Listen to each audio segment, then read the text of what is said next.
Vamos a empezar. Los carbohidratos son las moléculas más abundantes que existen en la naturaleza.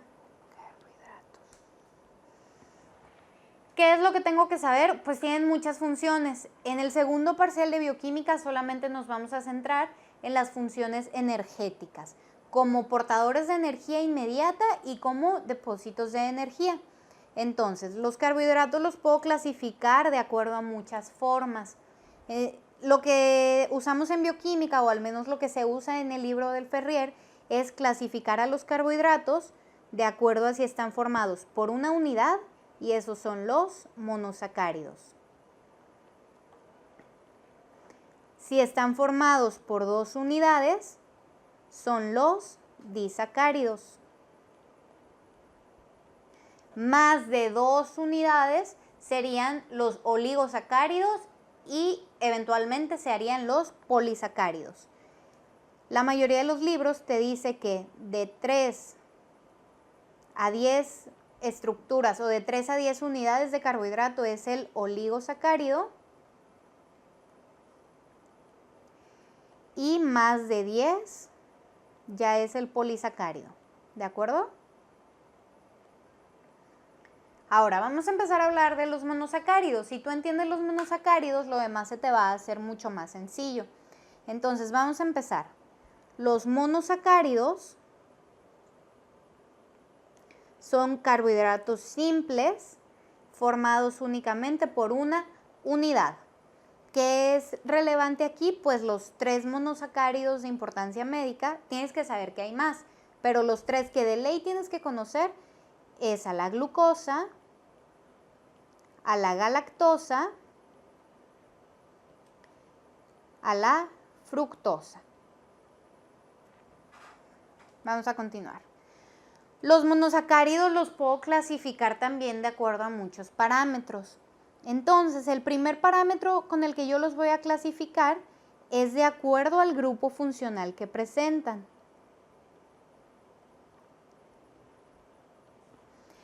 El grupo funcional que presentan pertenece a la familia del grupo carbonilo.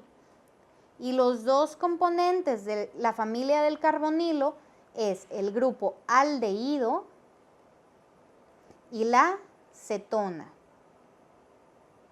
¿Ok? El aldehído, si tú lo ves, es el CHO, o también lo puedes ver dibujado de esta manera. ¿Ok? Así que les voy a dar un tip para que puedas identificarlo, porque a lo mejor como te lo dibujé así, pues me lo puedes confundir con una acetona. ¿Ok?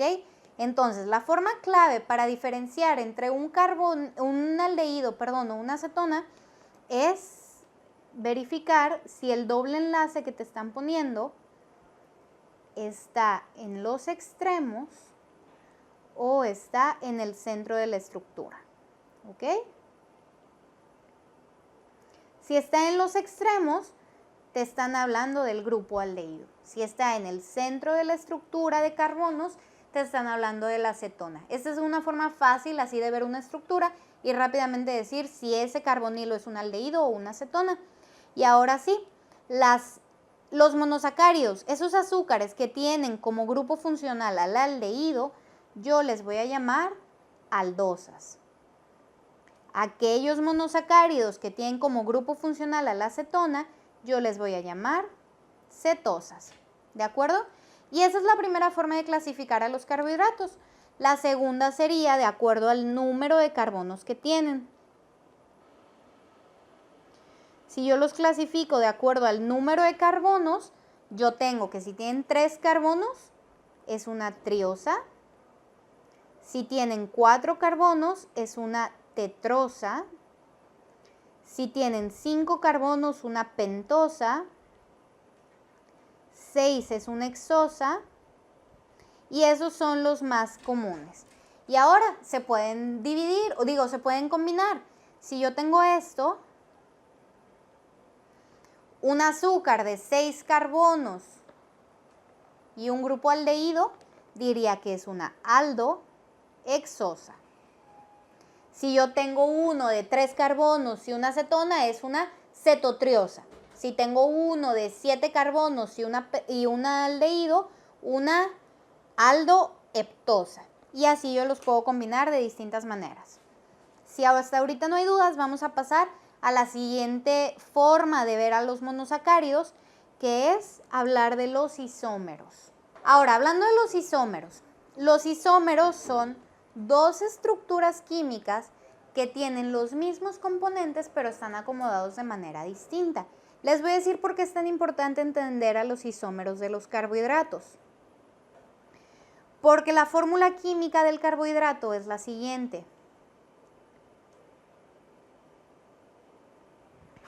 Entonces, si yo tengo una hexosa, por ejemplo, yo tendría que es C6H12O6. El problema aquí es que pues esos carbonos y esos grupos funcionales los puedo acomodar de muchísimas formas. Una aldohexosa es la glucosa, una aldohexosa es la galactosa, una aldohexosa es la manosa.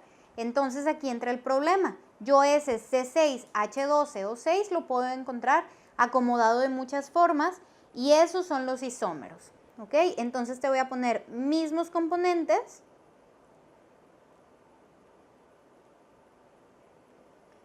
y acomodo distinto. Ahora bien, los isómeros más importantes de los carbohidratos son 3, es decir, los tipos de isómeros o la forma en la que se isomerizan los carbohidratos. Yo tengo a los enantiómeros, yo tengo a los epímeros y yo tengo a los diastereoisómeros.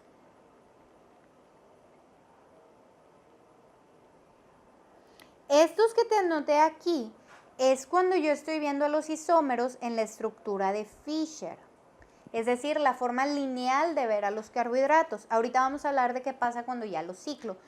Los enantiómeros, la definición es que son imágenes en espejo.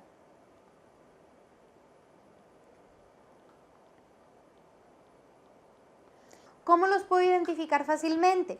Pues si a mí me ponen que yo tengo una L-glucosa y una D-glucosa, me está diciendo que una glucosa, todos sus grupos funcionales están yendo hacia la izquierda y en la otra, todos sus grupos funcionales están yendo hacia la derecha.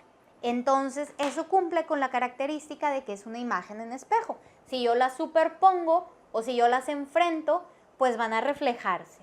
Ahora, ¿qué pasa cuando yo una imagen en espejo la intento poner una encima de otra?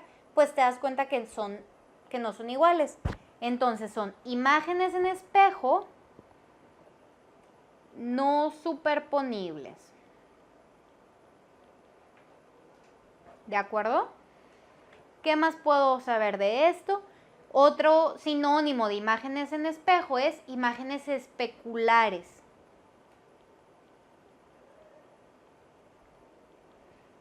Y si a mí me desarrollan la estructura y yo quiero identificar, pues vean, les voy a dibujar aquí una aldopentosa. 5 carbonos, aquí también te voy a poner 5 carbonos. Y te dije aldo, es decir, tiene un grupo aldehído. Quiero que te des cuenta, en este primer ejemplo, todos los grupos funcionales van a estar apuntando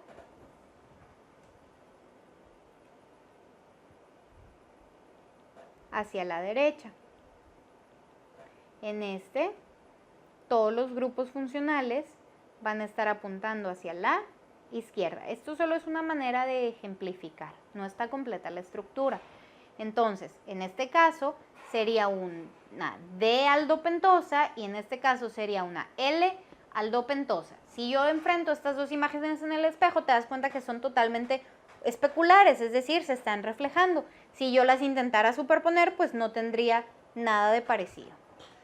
Si no hay dudas con enantiómeros, vamos a pasar a los epímeros. Los epímeros son isómeros en los que la diferencia está únicamente en un solo carbono. Entonces, diferencia en un carbono. Esto quiere decir que si yo tengo esto,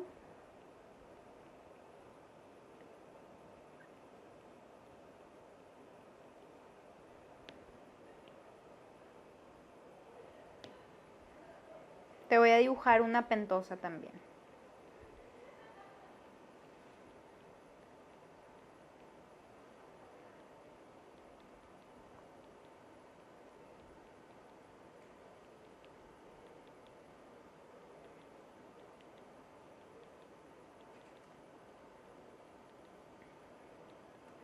¿Te das cuenta cómo la estructura es muy similar y solamente cambian en un solo carbono? Esa es la definición de un epímero, ¿ok? Y entonces ahí ya puedes decir que tienes epímeros en C1, en C2, en C3, dependiendo de cuál sea el carbono que es distinto. Los dos epímeros que tienes que conocer muy bien, porque siempre son preguntas de examen, son la glucosa y la galactosa. Son exactamente iguales y solamente cambian en C4. En el cuarto carbono, un grupo está hacia un lado y uno hacia otro. Entonces, estos son epímeros en C4. Y en el examen te pueden poner cuál es el epímero en C4 de la galactosa, la glucosa. Y los otros son la glucosa y la manosa, que se caracterizan por ser epímeros en C2. Si ya no hay dudas con epímeros, vamos a hablar de los diacestereoisómeros. Estos son los isómeros que quedan. Si tú te enfrentas a una estructura y te das cuenta que no es una imagen en espejo, porque no todos los grupos van hacia lados opuestos, entonces tu segunda pregunta es, ok, si la diferencia estuviera nada más en un carbón, pues estaría hablando de un epímero.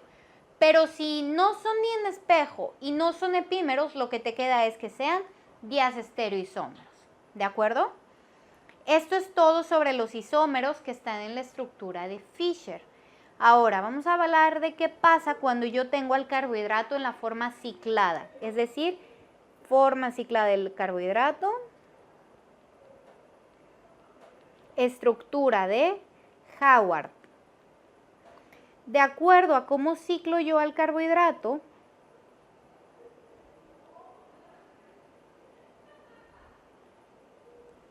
yo voy a tener esto.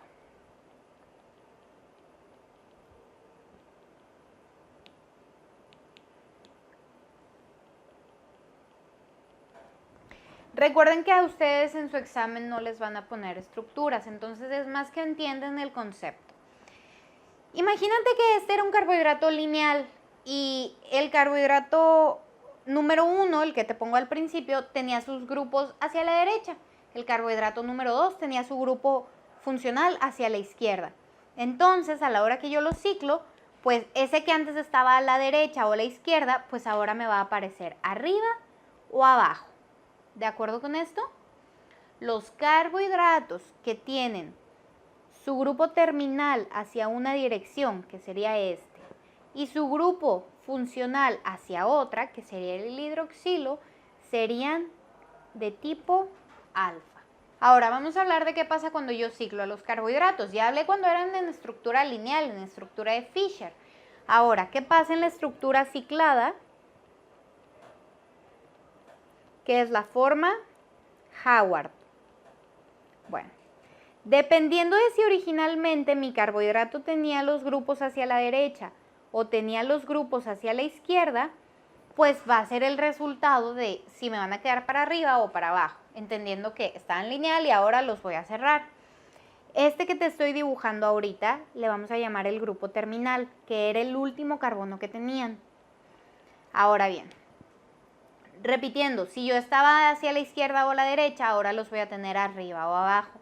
En este primer ejemplo te voy a poner el grupo terminal está viendo hacia arriba y el grupo funcional está viendo hacia abajo.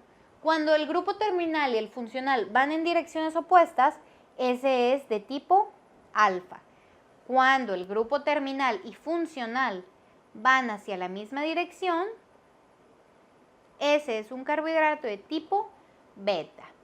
Y estos carbohidratos o estos isómeros cíclicos se conocen con el nombre de anómeros.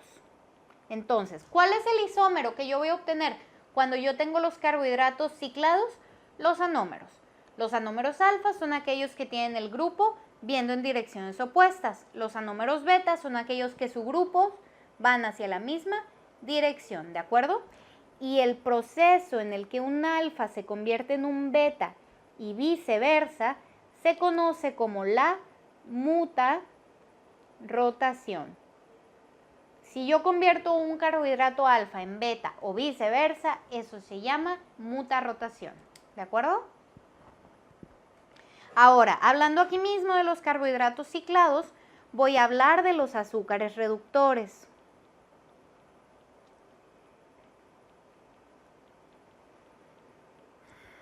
Los azúcares reductores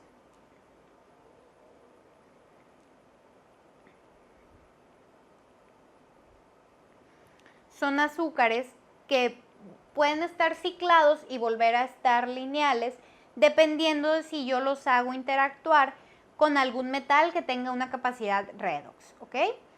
Entonces, si un metal con capacidad redox puede interactuar con el azúcar, ese azúcar está actuando como un azúcar reductor, que es con lo que yo quiero que te quedes.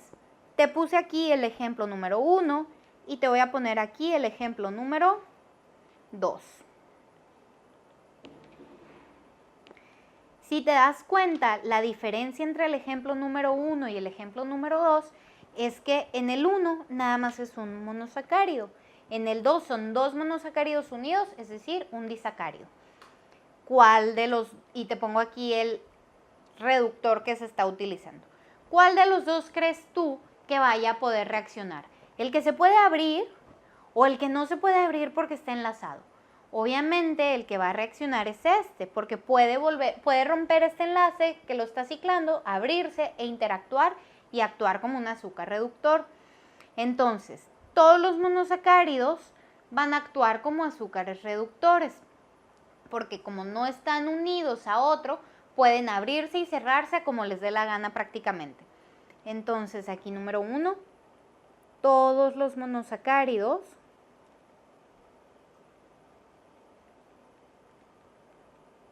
son reductores. Me voy al ejemplo 2 donde tenía el disacárido, ¿ok? Si te das cuenta, este disacárido, pues a lo mejor su primer monosacárido estará unido, pero el segundo me queda libre. Entonces, prácticamente todos los disacáridos que están acomodados de esta manera actúan como reductores. Te voy a anotar aquí, todos los disacáridos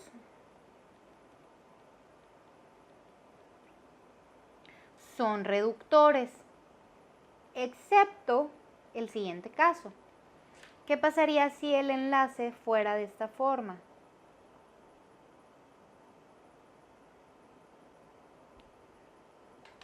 ¿Te das cuenta cómo aquí el enlace está obstruyendo ambos puntos de unión? Entonces, cuando este enlace está obstruyendo ambos, pues no puede ser reductor. Y este es el caso de la sacarosa. Entonces, nada más repitiendo, un azúcar reductor es aquel azúcar que puede abrirse, puede cerrarse y actuar con algún metal o algún compuesto que tenga capacidad redox.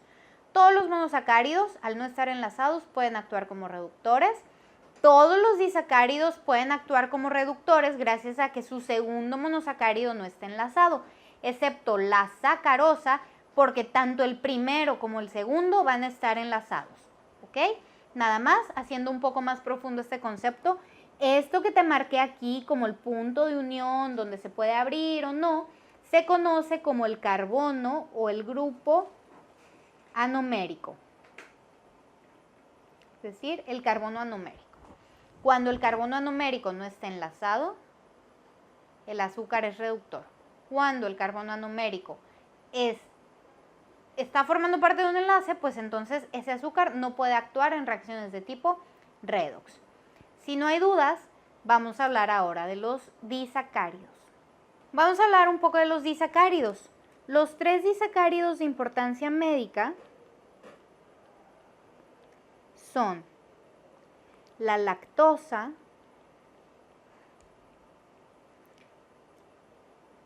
la sacarosa y la maltosa.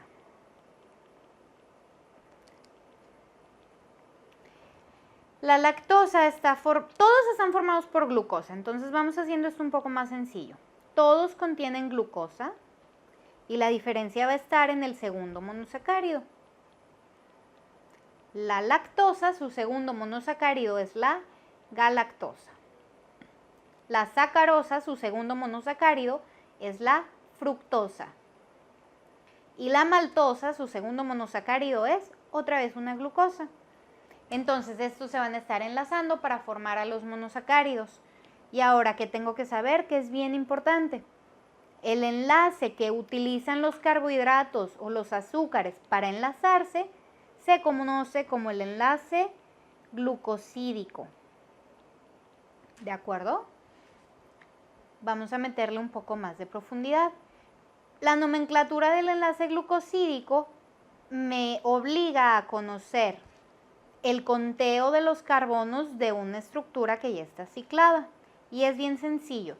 Si recuerdan, este primer carbono, que es de donde se abre y se cierra, que se llamaba carbono anomérico, ese va a ser mi carbono número 1. ¿Ok? Entonces aquí voy a poner en grande cómo es el conteo de los carbohidratos. Carbono anomérico es el carbono 1 y me voy en sentido de las manecillas del reloj. Carbono 5 y aquí mi grupo terminal es el carbono 6. Siempre se confunden y piensan que aquí tengo el sexto carbono. Ese solo es un oxígeno, te muestra cómo se está cerrando la estructura. El carbono 6 está representado por el grupo terminal. ¿De acuerdo? Y entonces imaginémonos que así se forma este ejemplo de disacárido. Tengo otra vez carbono 1, 2, 3, 4, el 5 y el sexto, el grupo terminal. Sigo con la nomenclatura del enlace glucosídico. Ahora, yo tengo que saber si mi carbohidrato es alfa o es beta. Si te das cuenta en este caso, grupo terminal está yendo hacia arriba, grupo funcional está yendo hacia abajo. Cuando iban en direcciones opuestas, es un anómero de tipo alfa. Entonces, chequen esto. Este enlace va de un anómero alfa y el enlace empieza en el carbono 1 y va hacia el carbono 4. Este es un enlace glucosídico alfa 1,4. Ahora, te voy a poner el otro ejemplo para que veas. Va a ser la misma dirección, nada más que va a cambiar el tipo de anómero. Te voy a poner en este caso un anómero beta.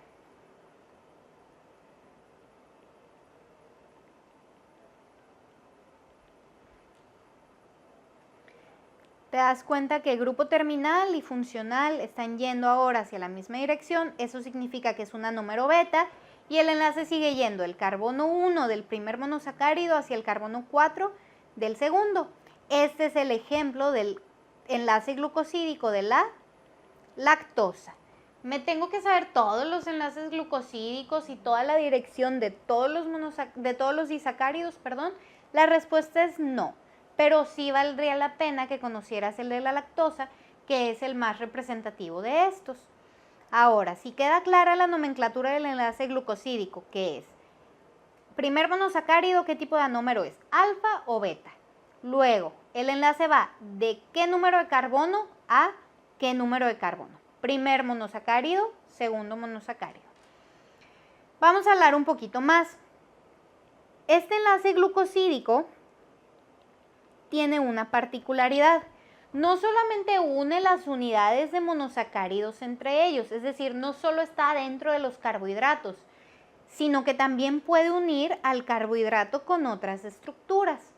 Entonces, cuando el enlace glucosídico está uniendo un carbohidrato o un azúcar a otro azúcar, como el caso de los disacáridos, oligosacáridos, polisacáridos, o lo está uniendo a un lípido, ese enlace es de tipo O-glucosídico. Cuando el carbohidrato está unido por medio de un enlace glucosídico a una proteína o a un aminoácido, que si recordamos ambos tienen grupo amino, entonces ese es un enlace de tipo N-glucosídico. Las enzimas que forman el enlace glucosídico se llaman glucosil transferasas. Las enzimas que destruyen o degradan el enlace glucosídico se llaman glucosidasas. ¿De acuerdo? Vamos a seguir. Ok, rápidamente nada más. Hemos estado hablando de puras estructuras de carbohidratos. Primero los carbohidratos, que dependiendo del número de unidades de azúcar, van a ser monosacáridos cuando es 1, disacáridos cuando es 2, oligosacáridos de 3 a 10 y más de 10 polisacáridos. Vimos la forma de dividir a los monosacáridos, cómo puedo mezclar el nombre de aldosa, cetosa y el número de carbonos. Y luego vimos cómo se pueden acomodar en forma de isómeros. Quiero recalcar esto: glucosa y galactosa, isómeros en C4, glucosa y manosa, isómeros en C2. Seguimos con azúcares reductores, que eran aquellos azúcares que al no estar unidos por el carbono anomérico podían volver a interactuar. Todos los monosacáridos son reductores. Todos los disacáridos son reductores, excepto el caso de la sacarosa, que ambos carbonos anoméricos están unidos por un enlace. De hecho, este tipo de enlace se llama dicarbonílico porque incluye ambos carbonos anoméricos. Y como dato importante para el laboratorio de bioquímica, los azúcares reductores se pueden evidenciar en orina por el reactivo de Benedict. Seguimos. El enlace que une a los carbohidratos se llama enlace glucosídico y este enlace glucosídico puede formar a los disacáridos, los 3 de importancia médica, lactosa, sacarosa y maltosa. Tienen que saber por qué monosacáridos están formados. Brevemente vamos a explicar de qué se trata este segundo parcial. Este segundo parcial tiene como objetivo entender para qué consumo yo el carbohidrato. Tú ya más o menos tienes la idea de que tú consumes el alimento y consumes los carbohidratos para obtener energía. Entonces, quiero que se queden con esto.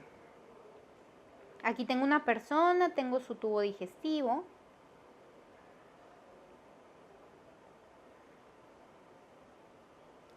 Y aquí voy a ponerte que se va a comer una galleta, es decir, contiene azúcares, carbohidratos. Esta galleta va a entrar al tracto digestivo y lo primero que le va a pasar es que va a empezar a convertirse en moléculas cada vez más pequeñas y más simples, ¿ok? Estas moléculas más pequeñas y más simples van a representar a los monosacáridos. Y este proceso en el que azúcares más grandes o más complejos se van rompiendo hasta sus unidades más pequeñas se conoce como la digestión. ¿Cuál es el objetivo de digerir? ¿Y cuál es el objetivo de tener entonces en el intestino moléculas simples como los monosacáridos? Pues es que es la forma de absorber, absorción. ¿De acuerdo? Una vez que yo absorbo, aseguro que estos nutrientes que están en el tracto digestivo lleguen a la sangre y una vez que llegan a la sangre, pues van a poder llegar a los distintos tipos de células, ¿ok? Llegan a las células y entonces entran en las vías metabólicas, que es de las que vamos a estar hablando en los temas siguientes. Vamos a hacer un pequeño énfasis en la digestión. Rápidamente les voy a dibujar aquí un tracto digestivo y vamos a hablar brevemente de la digestión de carbohidratos, cómo se llaman las enzimas y dónde están localizadas. Rápidamente, la digestión de carbohidratos, pregunta de examen, inicia en la boca con la enzima alfa, alfa amilasa salival. La alfa amilasa solamente va a romper enlaces glucosídicos de tipo alfa Por lo tanto, los únicos carbohidratos que vamos a poder digerir son de tipo alfa. Y pregunta de examen, el principal carbohidrato de la dieta es el almidón. Ahora bien, la digestión de carbohidratos se detiene en el estómago y continúa en la primera porción del intestino delgado con una enzima que viene del páncreas. Veremos en clase cómo el páncreas y el intestino están conectados y el páncreas tiene muchas enzimas que vierte hacia el duodeno, que es la primera porción del intestino delgado, y contribuyen con la digestión. Esta segunda enzima que viene del páncreas y actúa a nivel intestinal se conoce como la alfa-amilasa pancreática. Finalmente, las enzimas del intestino se encargarán de romper a los carbohidratos que queden. Ya para este entonces, pues máximo tendrás oligosacáridos o disacáridos. Y las enzimas en el intestino que van a romper a estas unidades para ya poder liberar a los monosacáridos se llaman disacaridasas, que en conjunto se conocen como las enzimas del borde en cepillo. El borde en cepillo es toda esa forma que adquiere el intestino delgado y todas las células que se van a encargar de absorber. ¿De acuerdo? Y voy a tener, por ejemplo, la disacaridasa que rompe lactosa se va a llamar lactasa. La disacaridasa que rompe sacarosa se va a llamar sacarasa. Y así sucesivamente. ¿Ok? Más o menos a la mitad del intestino, luego vamos a ver específicamente dónde, a la mitad del intestino delgado, que es el lugar donde te estoy marcando, termina la digestión de carbohidratos. Entonces, en una persona que no hay ninguna alteración, la digestión de carbohidratos termina en el intestino delgado y el intestino grueso ya nada de carbohidratos va a recibir. Ahora, ¿qué pasa cuando el intestino grueso, por algún defecto en la digestión que estaba más arriba, recibe a los carbohidratos? Bueno, va a empezar con un conjunto de signos y síntomas que se conocen como la malabsorción. Vamos a hablar un poco más de este mecanismo en clase. Nada más quédense con que la malabsorción de carbohidratos se debe a la presencia de carbohidratos en el intestino grueso. No deberían de estar, debieron de haberse absorbido arriba. Y esta malabsorción se caracteriza por diarrea, por flatulencias o presencia de gases y en medicina estos gases los llamamos meteorismo y pues distensión abdominal. Esta distensión obviamente al paciente le va a crear dolor. En clase veremos más a detalle cómo actúa cada enzima, pero a grandes rasgos pues deberías de conocer dónde está la enzima localizada, en boca, en páncreas, en intestino y cuál es el orden. Es decir, la alfa-amilasa salival va a romper carbohidratos más complejos que la pancreática y la pancreática más complejos que las disacaridasas. Ya vimos digestión, vamos a hablar rápidamente de la absorción, tocando nada más los puntos importantes que deberían de conocer para su evidencia mañana. Si recuerdan, les dije que la absorción consistía en llevar a los monosacáridos del intestino hacia la circulación. Aquí te estoy dibujando la célula intestinal, que si recuerdan se llamaba borde en cepillo porque asemeja esta parte de arriba a un cepillo. Esta célula intestinal va a tener transportadores para poder absorber al carbohidrato. Entonces, los monosacáridos de importancia eran la glucosa, la galactosa y la fructosa.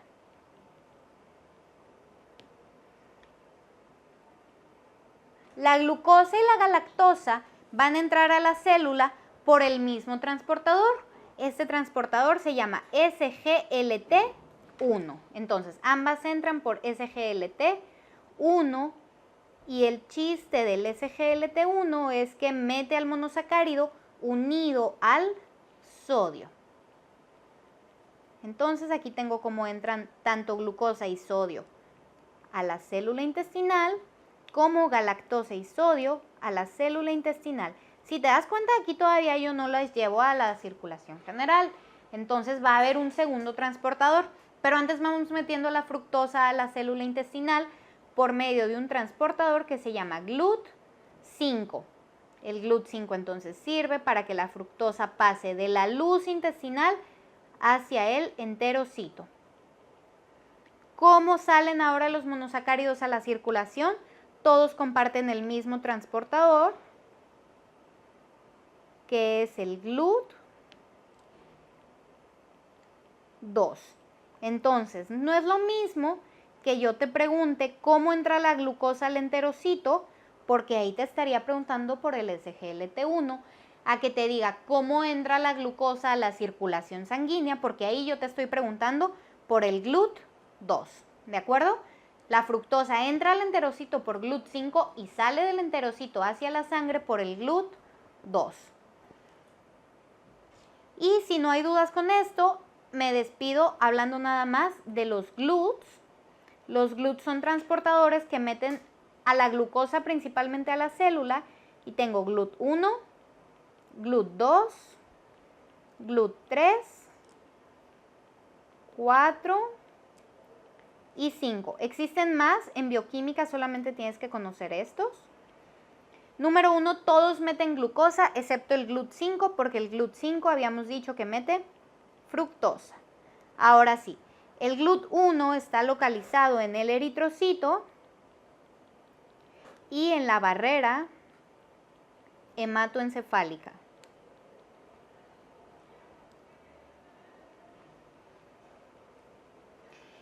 El GLUT2 está localizado en el páncreas, específicamente las células beta del páncreas productoras de insulina, en el hígado. Y ya lo vimos en el intestino delgado, encargado de la absorción de monosacáridos.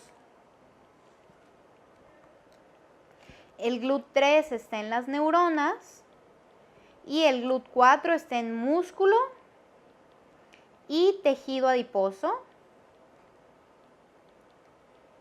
En clase vamos a explicar más a fondo de los GLUTs y en clase vamos a entender el mecanismo o cómo es que el GLUT se pone en la membrana para que la glucosa entre.